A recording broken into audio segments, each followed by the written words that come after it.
So good afternoon and welcome to the A-Team, which is not like that TV series from the 70s at all. Far more people up here for a start. And basically, what we thought with this panel was that we want to put together a team. Every band needs a team. Every band needs a set of people, a set of personnel, a set of offstage people who are going to help it propel its way. It's going to need a PR person, going to need a manager, going to need definitely going to need a booking agent.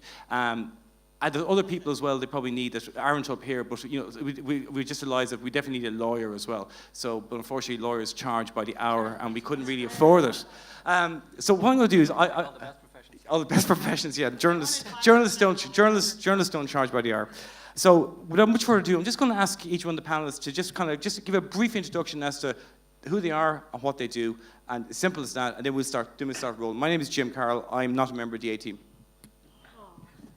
My name's Adam Lewis. I am a co-founder of the Planetary Group. We're based in Boston and Los Angeles. We've been around for about 17 years now. There's 12 of us. We do promotion and marketing for bands, basically. We do a lot of college radio plugging in the U.S., talk to about 400 college stations on a weekly basis. We do specialist radio promotion, tour press, and blog promotion for bands. Basically, we get hired to talk about new bands and new releases all day on the phone. That's basically what we do. That's my main gig, and then on the side, we run a contest once a year where bands can enter to win a tour of China and India. That's kind of our side business. So a lot of people know us, Planetary, from that business, but our main business is PR and marketing. Cool. What bands do you work with currently? Right now, Portugal the Man, They Might Be Giants, The Jezebels, Art Brut, Does It Offend You? Yeah, Prodigy, a lot. Cool.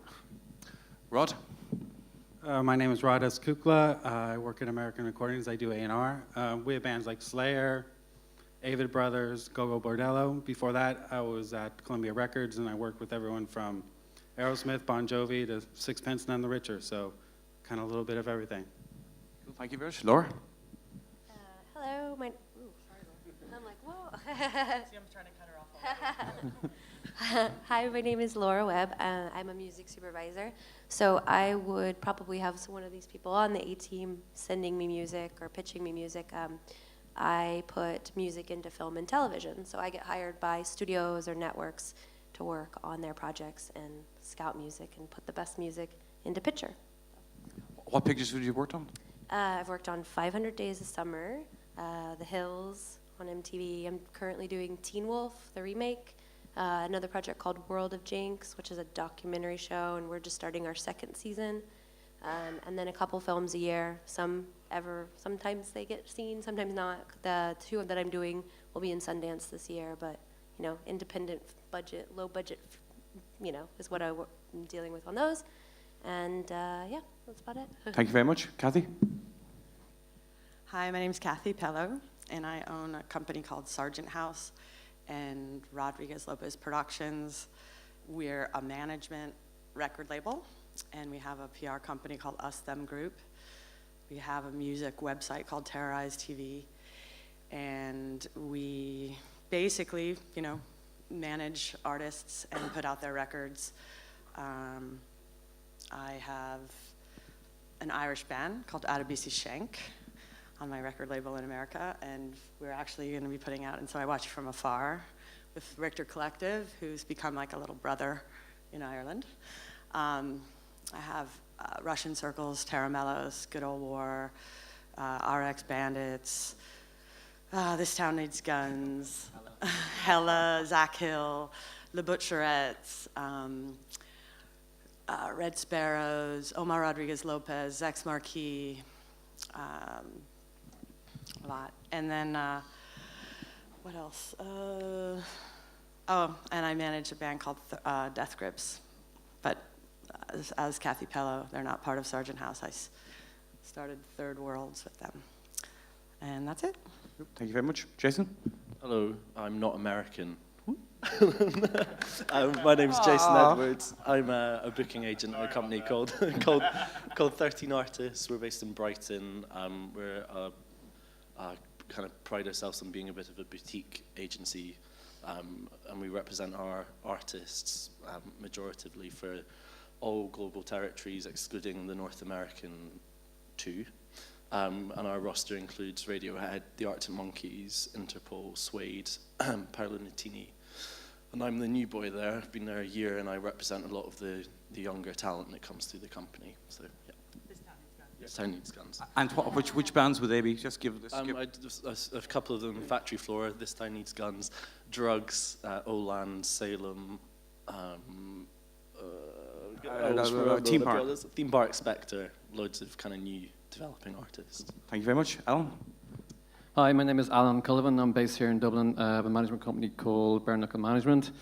I started off in this malarkey a long time ago as a pretty average, pretty poor bass player actually, in an OK band that were signed to Rough Trade Records. And then from there, I moved into working with a small little label here in Dublin, whose main success was HWCH11 back in late 90s, mid to late 90s, Jim, sorry.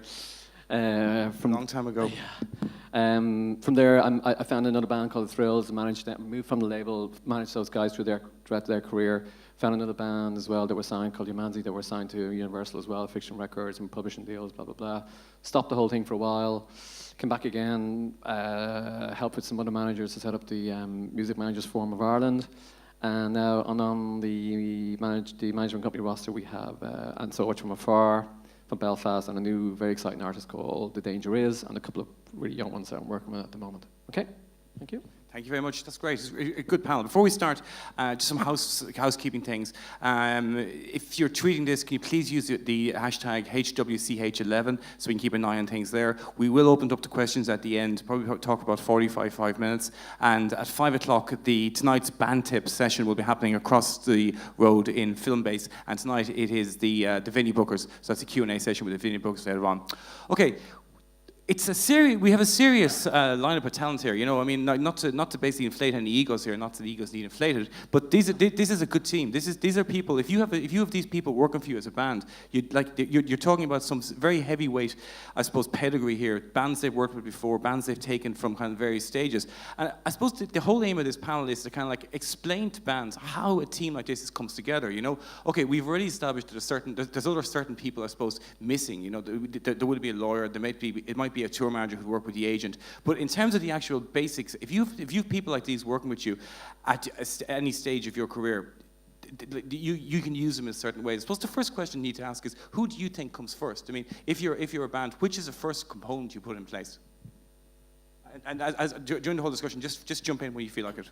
I would say if this panel was happening 5 to 10 years ago and later, or earlier rather, it would have been that the manager would come first and then employ the rest of us around. But more and more now, each of us here, on top of the traditional label A&R, are becoming the talent scouts and finding artists independently. I have a few bands on my roster that I have taken on before anyone else, you know, they had any other team around them, and put that team in place for the band. So I've introduced them to press people, to A&R scouts, to managers, to American agents, and that's happening more and more now. I think there's so many ways of finding new music out there compared to, you know, the past however long, and all of us can do that, and we all are connected now in such a way internationally that if you work within, you know, an agency, a management company, a label, you know all the people that you want to work with probably, and that you need to work with, so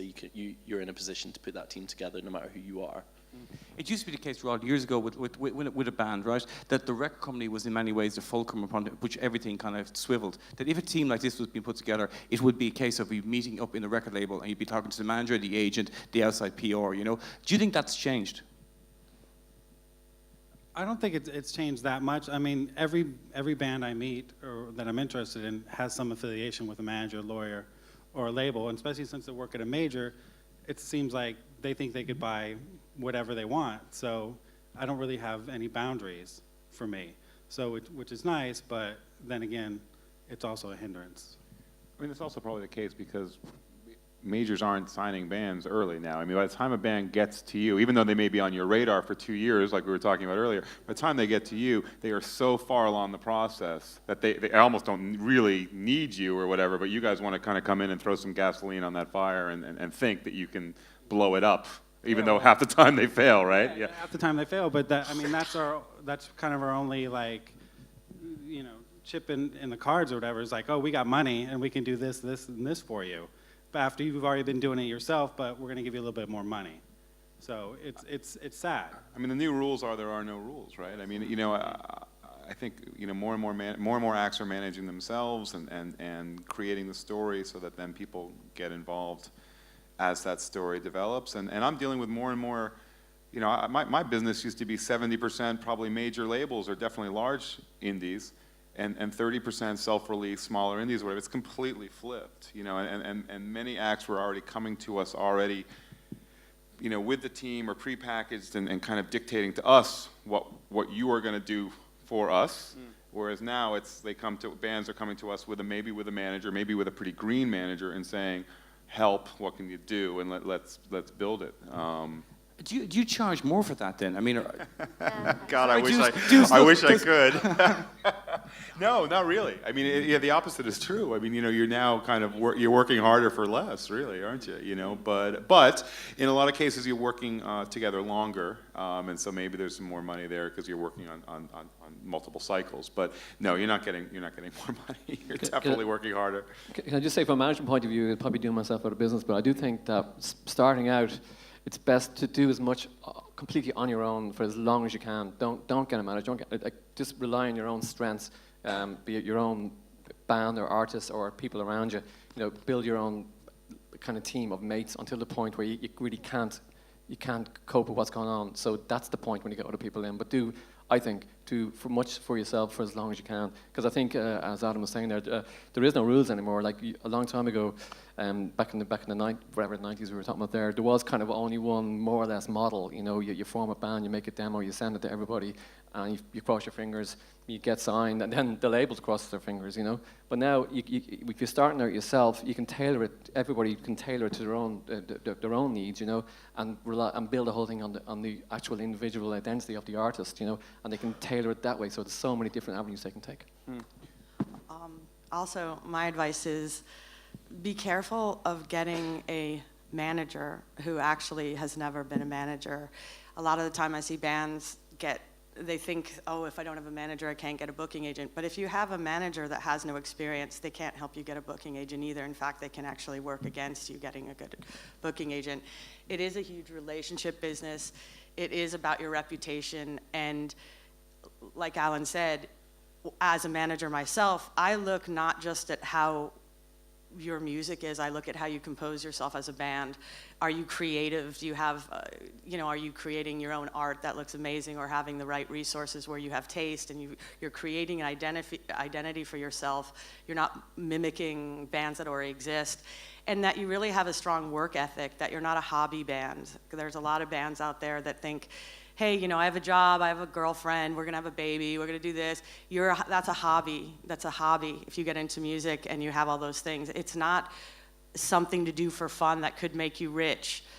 That's not the reason to get into music. It has to be that it is, if you want, and being a hobby band is great too, don't get me wrong. Enjoy it. If you love playing music and you enjoy it, but you wanna, have a wife and your kids and a job, then play on the weekends, play in your area. But you shouldn't be out looking to get a booking agent and a manager, because you aren't wanting it as much as the people who actually do that for a living. But what happens though when that hobby band starts producing music that's as good as Portugal the Man or whatever, and suddenly he's getting calls from Jason at work wanting to book him out. Like Laura's being in touch. She's got music for the next. A tune of theirs wants to be on the next episode of Jersey Shore. Rod wants to sign him. And I don't know any. I don't do Jersey Shore. Well, that's Yeah. the fork in the That's road, for right? the That's the when you- fork in the road for a band. Then they have to make that decision. Yeah, I rarely see hobby bands become someone that booking agents are chasing after. In fact, I don't think I've In ever a way, seen though, they all started as a hobby. I It's- think that's your point, right? I mean, in a No, way, no. I think at the beginning, when a band first forms, they don't know. Of course, every band dreams of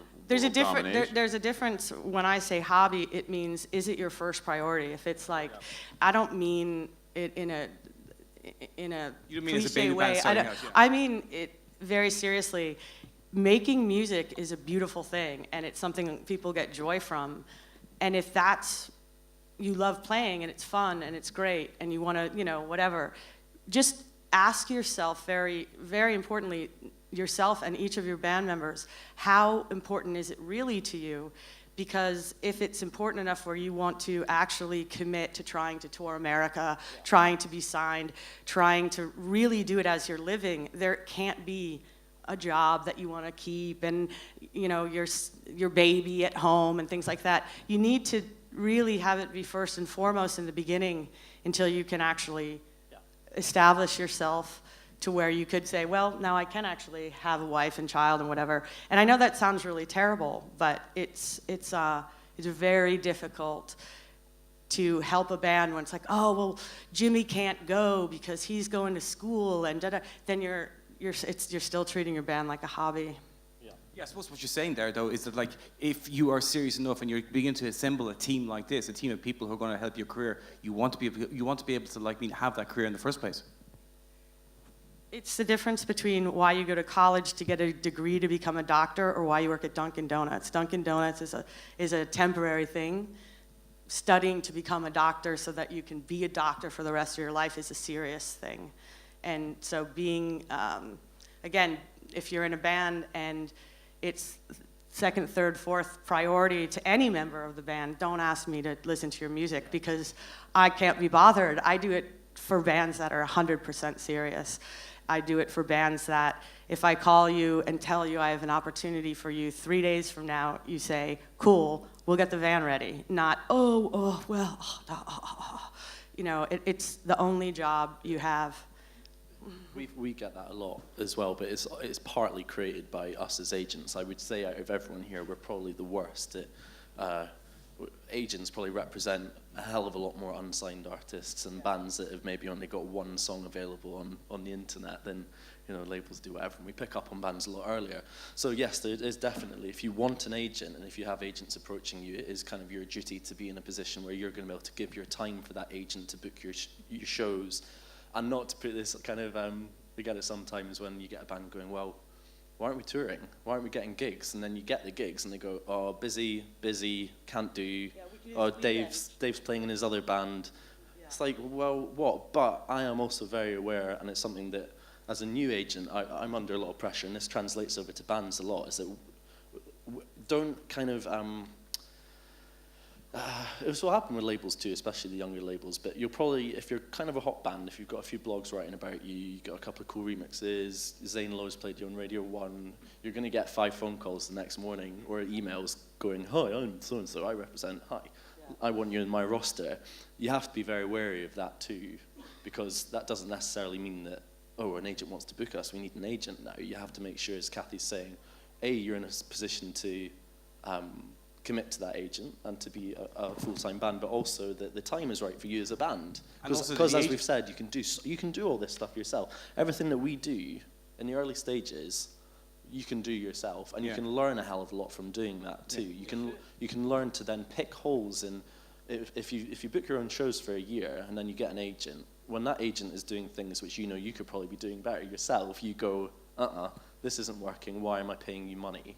Yeah, we got 500 quid last time we played there. Why are we getting 300? Exactly. But I guess this is a double-edged thing, because I'm kind of saying, yes, it's you as an artist's responsibility, but then I'm also saying that I'm very aware that the industry is so competitive just now that you probably get squeezed a little bit by press people, by agents, by managers to go with them, and that is as much our fault creating that problem as it is. Laura first. I was gonna say, yeah, I mean, for me, the way what I pick for what gets placed in film and television, it can be a major label, it can be you yourself.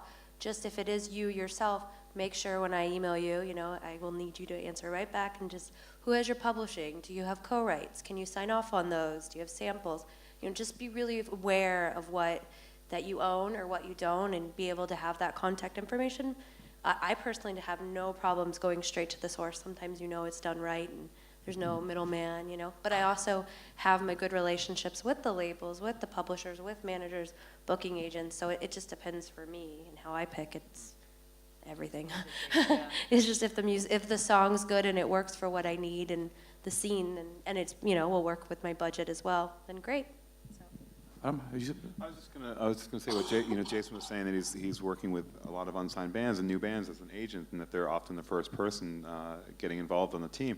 that in and of itself is a totally new thing. I mean, at least in the Totally US, you know, new. I mean, like agents, like, you know, last time I shopped a deal for a band that I managed that was on a major label for that matter, 10 years ago, it was still brutal getting an agent. It was harder getting an agent than getting a record deal, frankly. It's And our that has fault. completely, but I think it's completely changing, at least with some key agents out there, you know, like the Windish Group and whatever. I mean, there are people out there now signing bands really early, and it's paying off for them because the bands are paying off. But you know, later. is the case though that the agents are kind of like being competing with one another so much that they want to get that blog banned? If it's on Transgressive and Zane Lowe and John Kennedy are playing it, you have to get that I banned think- before someone else. I think Windish is actually a perfect example of an agency that is ridiculous.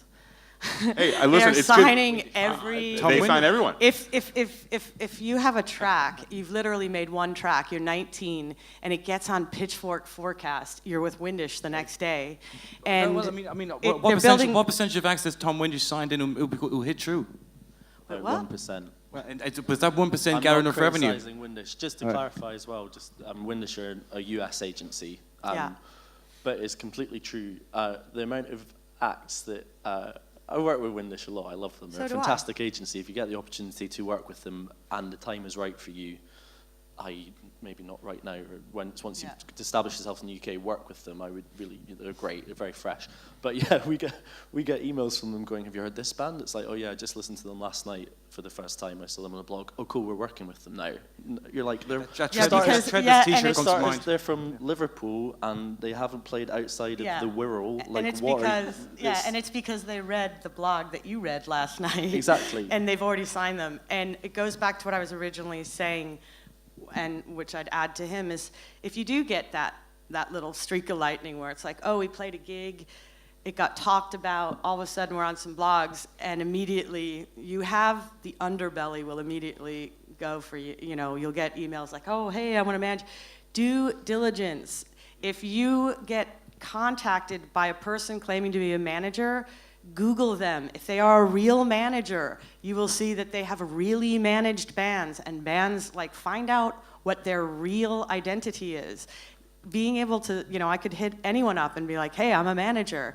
Anyone who does not immediately Google and find out who I manage is crazy. Same with agents. Yeah. Who's their roster? I get hundreds of, I get so annoyed because I get so many people who will hit up my bands saying like, hey, we want to book your band. It's like, they're with William Morris. Did you even look at their website? Do you know anything about it? Would you just see Pitchfork? And now you just assume, oh, let's hit them up and ask them who their manager is. And it's like, you're speaking to their manager, so number one, insult. Number two, they're already booked by a great agency, and you're reading about them in Pitchfork because they already have a record label and like all of this team. But Google, it is your best friend. Do not, anyone worth their salt is Google. Jason. The only thing that you can't Google though, and this is really also important to find out, Reputation. is people's failures. An agent's roster shows who they're currently actively working with, but not the 20 bands that they screwed. Or the 30 bands they signed last week. Exactly. And we're all guilty of this at some point, especially in the early stages of our career, because you have a much higher turnover. And this is the same for all of us. I'm not just speaking as the agent here. But firstly, as Kathy's saying, research is so important. But secondly, if you are lucky enough, or maybe unlucky enough, to have 5 agents in touch with you and all wanting to work with you, play them off each other. Get plans from each of them and enjoy it. Like you should be making us want to work for you. Same with if you've got 3 managers. I spoke to some people about this on a session earlier. If you've got options there, enjoy it and take your time. Like, you do not need to have these people immediately unless you've got something, some massive. You could offer always you try want. and negotiate their percentage, couldn't you? No. You also don't ever sign anything with an agency or a manager for that matter until you've really had a chance to know each other, because it's not as simple as just, oh, I'm a manager, I like your work. You have to respect, trust, and like each other as people, or it doesn't matter. It doesn't matter. I had a really talented young kid. I started managing him. He was insane. I stopped working with him right away. I realized why I was guilty on the other side. Why didn't I take a moment to understand that this kid was insane and I would never want to be in the same room with him? That was my first and last, okay, I'm not going to just be immediately, I want to manage your And band. I'm his agent. And you're his agent. And I can clarify, he is Yeah, insane. can I just back up what And Kathy he's just- useless. what Kathy's saying there about a manager and an artist? Generally, the way to do it, I do is like we just work together for a while, and if they like me, I like them. We sort it out down the line. But if you're going to work with a manager or work with a band, generally it's like opening up a new relationship, a new buddy or a new girlfriend or whatever. You know, it's 5 years, 10 years.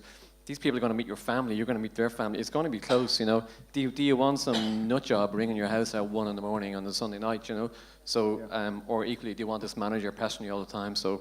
You'd be very, yeah. Okay, let's get back to the team situation then. Let's get back to like we've a band, and the band has chosen one of you as the first lead-off person. It could be Alan, it could be Jason, it could be Rod, it could be the record, whoever it could be.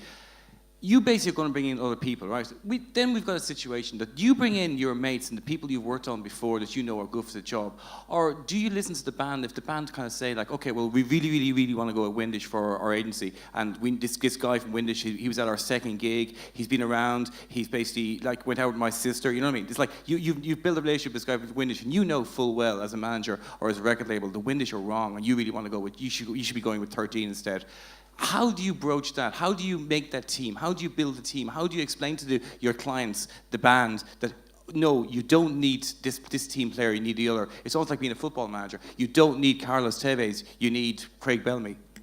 Ultimately, as far as Oh, I'm Man concerned, City fans in this room mostly. the artist is always the most important opinion in my relationship. What they think, and the reality is, again, I didn't mean to say there was something wrong with Windish. I was simply saying they've been signing a lot of Pitchfork stuff very early, and then you never hear from them. But what I'm saying is, if there is a guy who's been at the first gig that you played and continues to go to it, he probably is the right agent, because he really does appreciate your band. And again, no two artists are the same. There's always a different plan. So what would be wrong for one band, like, oh, you know, you got written in Best New Music Pitchfork, and oh, look, Tom's here to whatever, is different than, hey, I've known this guy, and before we were ever written about anywhere, and before anyone knew, he was really a believer, and he works at Windish. Then he sounds like a perfect person to talk to. It's a great agency. It's a fantastic agency. They have a great roster. Again, it's just know the different nuances of how different companies work. Billions has a different personality, how they sign, they're very selective. But unless there is someone truly, truly passionate about your band, it could be a much bigger agency, let's say, but no one's really over the moon about you. It's sort of a beg from your manager, your label, and they're sort of, oh yeah, whatever, we'll take you. Is much worse than a smaller agency where they're just over the moon about you, you know. So enthusiasm trumps experience on that score. It does, it can, you know. Enthusiasm from someone with no access is just enthusiasm, though. That, again, goes back to friendagers instead of managers. You know, because your friend loves your band, you make them your manager. It's cool as long as you are very upfront with them about, hey, but when it starts to get real, I need to have somebody who actually can pick up the phone and knows the promoter or knows the agents. Because again, a huge part of that is access. A huge role I play is I can get so-and-so on the phone, I can get my band's the right booking agent. Sometimes they don't listen to me, but you know, that is a huge part of what we do. There is a flip to that, though. I mean, if there are managers out there, you know, I started, the first thing I did really in music was manage bands without having any band management experience, and actually, yeah, exactly. Everyone all starts started somewhere, but yeah. and some of I could name a couple of massive bands just now who I know maybe only managed that band and have done since day one. Yeah. So it's perfectly feasible too. I mean, everyone has to meet people at some stage, but it is just something to be very wary of. And yeah, you know, if you haven't managed a band before, don't put a false ego on and this kind of thing of I'm a manager now. What I say is right. The best thing anyone ever told me was the first band that I signed to a label. The label manager was just like, if you don't know what something is, say I don't know and ask me. And we got on great, and I learned so much. But I was managing a band signed to his label, but he was still telling me, right, here's what a publishing deal is. Here's what, and you have to do that. You can't just learn it for yourself by reading a book or by pretending to know. Just ask the questions, and then you can be a successful manager without the experience. I was just going to say, you know, I'm a band from Cork or Dublin. How do I become, how am I going to get a booking agent? I mean, why do you even want to book my band? You know, I mean, that's really, that's probably what half the people here, you know, they're in bands, like, why that, you know, I want you to book me, but why would you? Build your story and Yeah. call us when you're filling rooms. Be really good, firstly. Well, kind of it is that, you know. But I know the answer. I'm asking it for the audience. You don't have to look at me. being 100% specific to the people within this room. I said it a few times earlier. What's going to be really attractive to us is, unless there's something which is, you know, unless someone in London is going, I've just signed to my label, they've done nothing before, and here's what we're going to do for them. That can sometimes happen, but that happens once in a blue moon. If you are working everything locally and developing a reputation, selling out Academy to, you know, you've got MCD and Pod booking, offering you every support slot, and, you know, trying to develop you as an artist, and the press is writing about you, and Jim saying how great you are, and you're on the radio, then you come to us and go, look what we've done at home. I'm from Scotland, and it's got an amazing, thriving music scene up there, and it's because people are so good at using their local tools, what is accessible for them there, their festivals, their touring circuit, their press, and building the story. And that is so important. A story as well just now isn't going well. Fact and Dummy websites just wrote about us. We've got 2 blog pieces. That's cool, right? That's our story. Sign us. I've made mistakes of doing that. That's the start to a story, but it's just such scratching the surface. You just need to have the patience. I suppose it's also about a true line as well, that when you actually approach people, that you know where you are right now and where you want to be as well.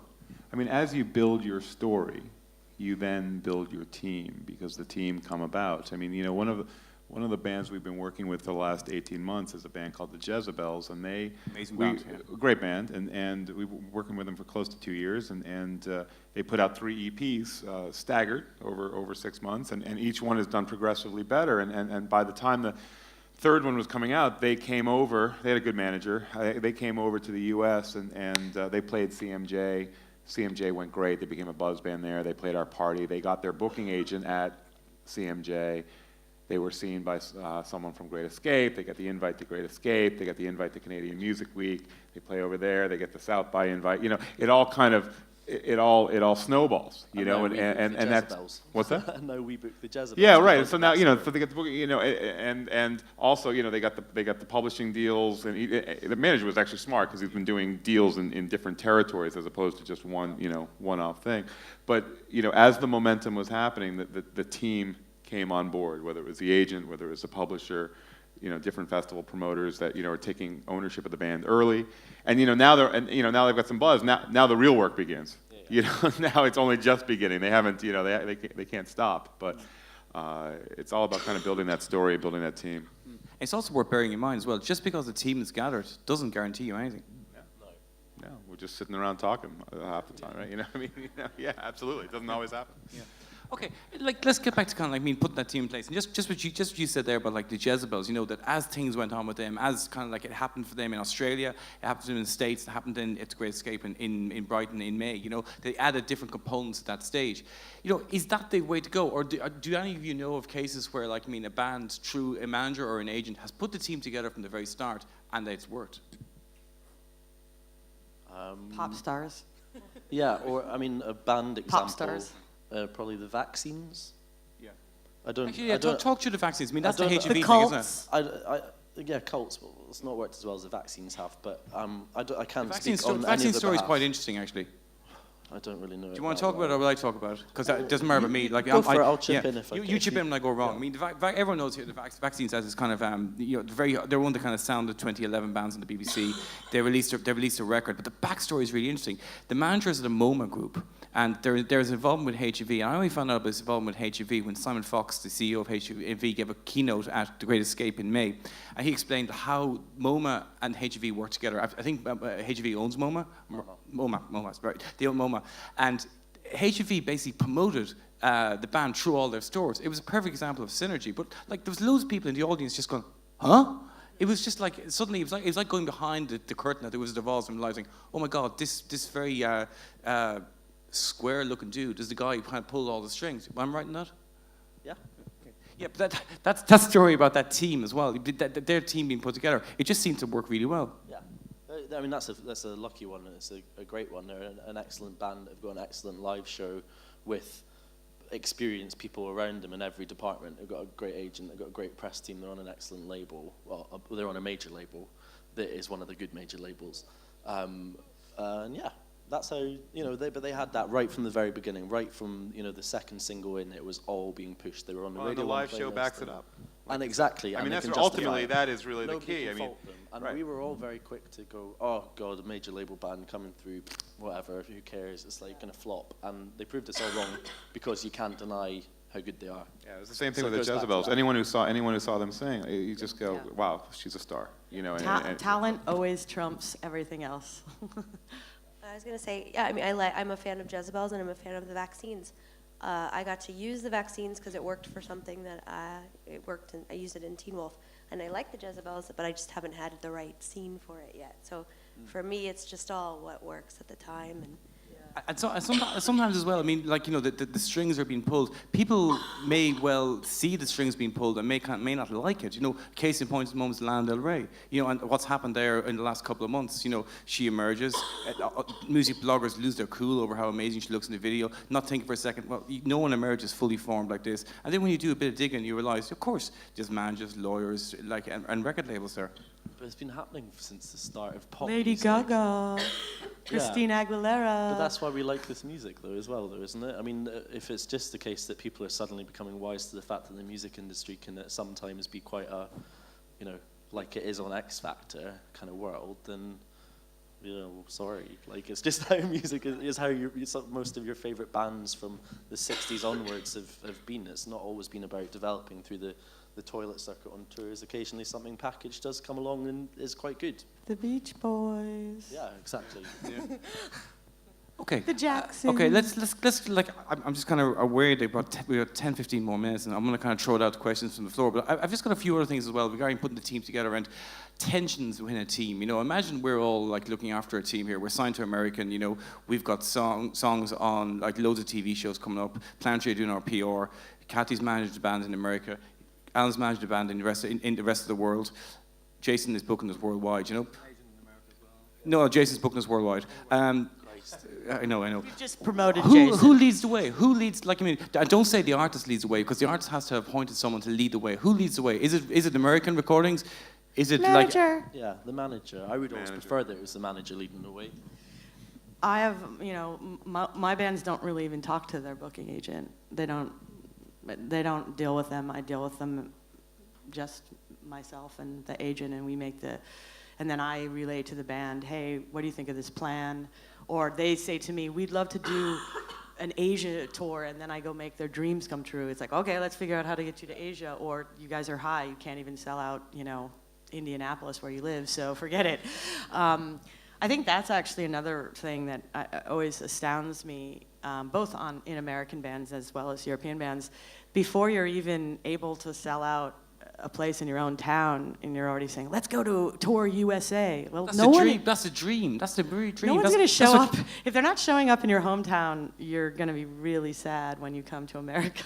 Well, the whole South by Southwest thing too. I mean, with overseas bands, so many bands just think It's a that's waste the of time, holy, that's the unless you're a holy buzz grail. band. That's the holy grail. I've got to go play South by Southwest. I'll make it there. I gotta agree. Just I mean, to localize bands spending money to go to Southwest Huge and only play waste of South by time. Southwest. Spend the money on going to New York and having a holiday instead. Yes. Or just spend it on... Well, I think CMJ, South by, all of it. Sorry, is a- people. is a Sorry, waste. people. No, Sorry, I- Brent and Lazy from South by Southwest. I think they can both be good events for you, but you have to be smart about it. I No, mean, you have to cannot already have a You team. can just, yeah, of course. Well, you should have a team ahead of time. You shouldn't be just going over there. You should have your record out several months beforehand. You should have college radio play and blog promotion, You need to so be that people reading- know who you are to go to that show. I mean, You I need think to be reading about your band in press, saying, do not miss this band at South by, or no one is going to be at your show. Or go over, just one of you and your manager, and go and make some contacts, and don't spend the money on visas, go as a tourist. Yeah. And it's the most amazing place. It's fun. It's Disney World. It is. Well, it I is think the you should best, go. but I do think go when you the should, time is right. You should go. Yeah, go when the time is right. But you can also go 1 year yourself to learn to see what you're up against. You know, I think too many bands show up there having no idea that they're up against literally 100,000 people walking down the street, and they're sitting there with their flyers trying to get handing flyers out, trying to get people to go to the show. I think, you know, South by has been great for some bands. I mean, it was great for the Jezebels this past year, but the timing was right for them, and you know, it's because they'd had the record out for a year. And they went with a plan and people who had put a plan. I mean, I did a show this year at South by, and it was a really big deal. And we had HWCH came, and it was great for them because they were definitely going to play in front of a ton of people. They were playing between Luba Tourette's and Omar and the secret Mars Volta show. So of course the tent was totally packed. It was emos. We knew we were going to have, so it made sense to bring them over.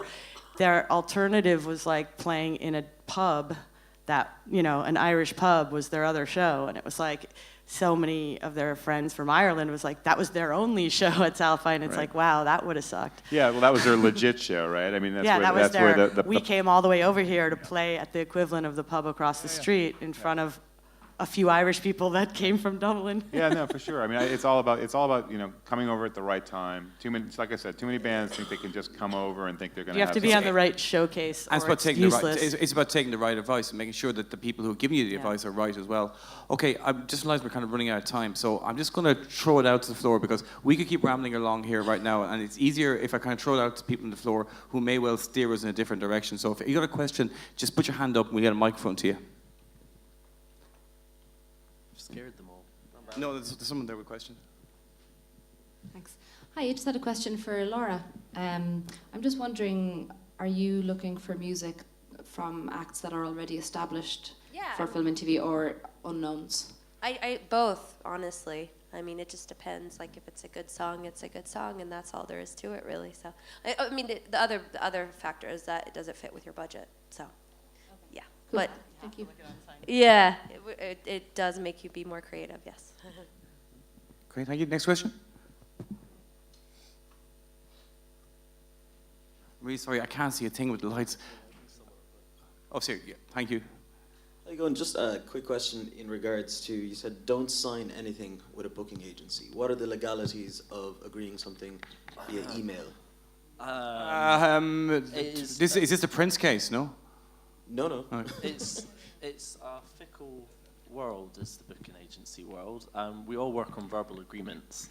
Each agency should be set up with their own terms of business, with something which they're able to send you to justify their legitimacy. But it doesn't have to necessarily be it's never a contract. What we normally do is send an email to a band or have yes, because it's a written record and legal, the legality of an email if something gets taken to court, that can stand up as evidence or something. It's just kind of an email stipulating, right, we're working together now, here's the territories we're working on, here's the commission rate we're working on, and here's our terms of business, which is a lengthy document, which, exactly, so, exactly. That's all that should be done with an agency, and it should be mutually terminable. That's the main reason for it, really, I suppose. That it's an easy way out for the band, which is great for a manager in the bands, but it's also an easy way out for agencies if things just aren't working. So you don't have to go through all the rigmarole of termination contracts or termination letters and all that kind of stuff. So both parties can get away quickly. Again, be wary of any booking agent that says you have to sign a contract, because the real ones don't do contracts. So again, Google. Does that answer your question? I've got follow-up. Cool. So for example, with a 36-month contract, but nothing has been signed, it's just basically verbal and emails, it's still perfectly fine for either the agency or the band to walk away. It should never have if a term. If nothing's signed, then there is no contract. Signed, there is nothing. You can work on the basis that perhaps for the next 3 months we'll see how things go, but it should never. You can't ask someone to commit to a period of time. Yeah. Okay. Real booking agencies do not do contracts in writing. And so that's why you have to be aware, because people who call themselves booking agents are the ones who immediately like, hey, let me send over the contract, and they take advantage of bands that, and then you go out and do all this work, and then all of a sudden it's like you owe them 15 or whatever. And the other thing is 10% is the percentage. Don't pay more than that. Yeah. Perfect. Cool. Thank you. Thank you. Next Payless. question. No. If you want to put your hand up, we'll get the microphone to you. Okay, we stunned them, you know. There's no more questions. All right, Barry.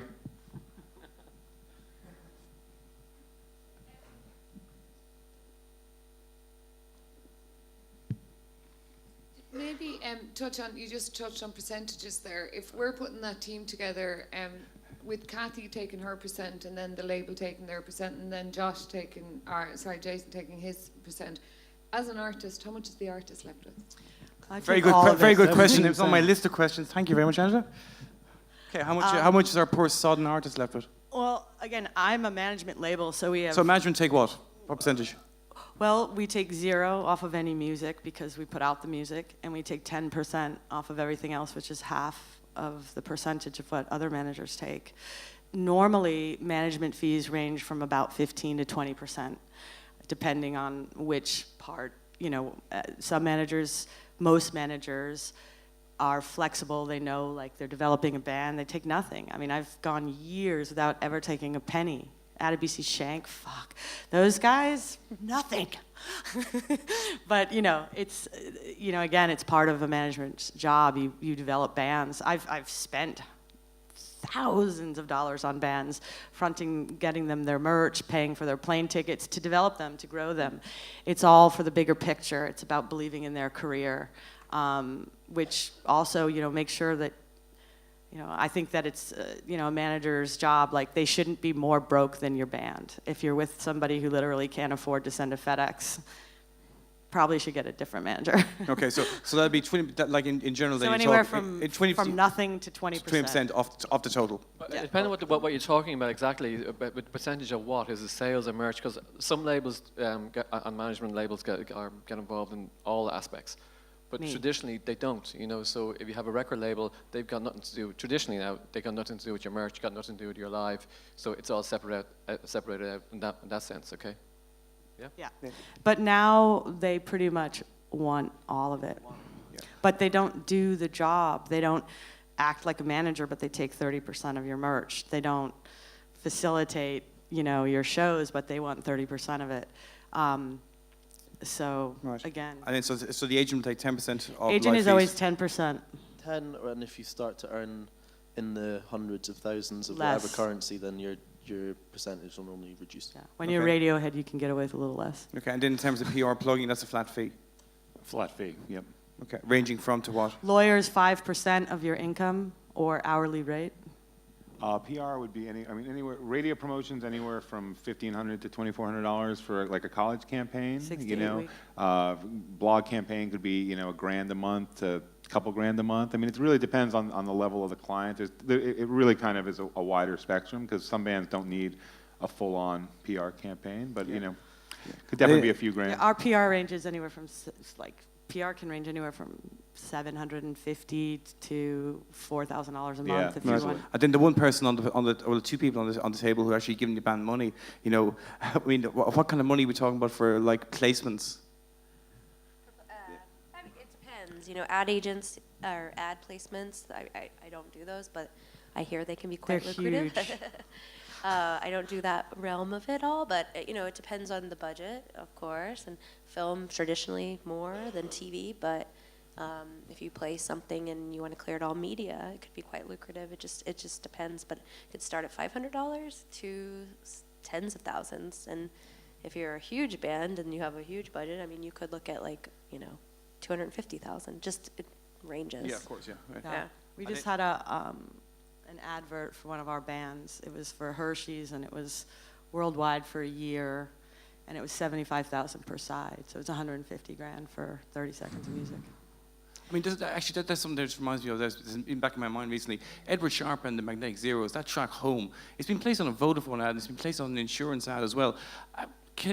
Is that a case of they've been placed on the Vodafone ad for 6 weeks and then somewhere else? It's just that placement. Is there terms in place for that as well? Well, that was obviously a non-exclusive. Must have been because Yeah, all the deals have terms. Like the Hershey's one was that you couldn't do any other chocolate. Yeah. Cars, it's one. a Yeah, specific you could brand. only do one. Cars, it's like your band, it has to be exclusive to that car. You can't do Volvo and Saturn and whatever. Things like Procter & Gamble's the same. We do a lot of placements on shows. We're actually opening a license division at our place, so we'll be calling you a lot. And for example, we just did Good Old War with Chop Shop for a new series, and it's $5,000 a side, so it's $10,000 to be in the background of a TV show. But what's really nice about it is, even Good Old War had 5 different songs and 16 and Pregnant, which is like low. It's $500 a cue, so it's not a lot. But they got, a huge, massive check from ASCAP for royalties. Yeah, the royalties can be substantial. And they're like, wow, they were laughing at me when I said, you should really do 16 Pregnant. They play the show all the time. They play it all the time.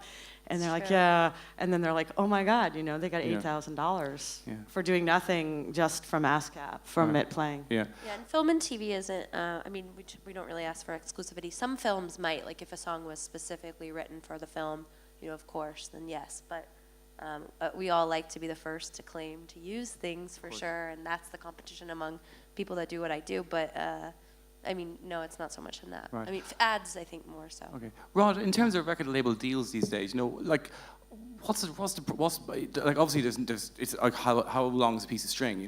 That there's no set area. But maybe talk us through some of the deals that you've been doing lately. Well, we mostly do like 360 deals now. But one of the bands going back to how much bands make, one of the bands I work with, it's got 5 guys, a manager, agent. One of the guys is like, I make 17 cents every dollar. That's what he does. So you add that up over how much they have to work. It's not that much. They make a nice living. They're not getting rich, but they're like a middle-class band. So, 17 cents is not a lot. In terms of those 360 deals you're doing, though, how much money are you fronting, giving up front? It could be. I have no idea. Yeah. I'm not. I try. That's the one. That's the one. But that is the one thing I stay out of is money, because that only. I don't go anywhere near that. The lawyers will ask me what I think they're worth, and I'll tell them. And after that, I don't want to know, because it's a bad situation between me and the artist. That I'm saying, no, you deserve less. That's not me. If you deserve less, you talk to the lawyer or more. I don't want to know.